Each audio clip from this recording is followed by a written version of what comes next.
সোজা বাংলা কথা বুঝছেন? সোজা বাংলা কথা হচ্ছে চাঁদাবাজ, ধর্ষক, সন্ত্রাসী এদেরকে ধরে ডিউটি ক্রস ফায়ার।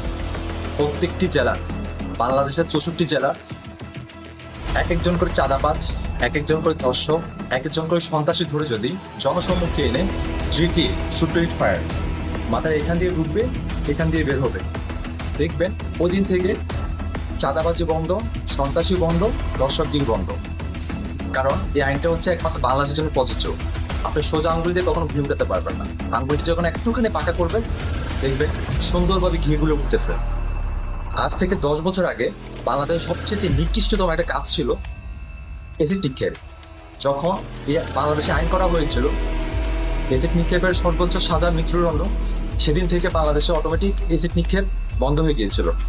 কারণ আপনার যখনই আপনি জানতে পারবেন যে দেশের আইন সর্বোচ্চ মৃত্যুদণ্ড, সে দেশের সকল কিছু সুষ্ঠুভাবে চলবে।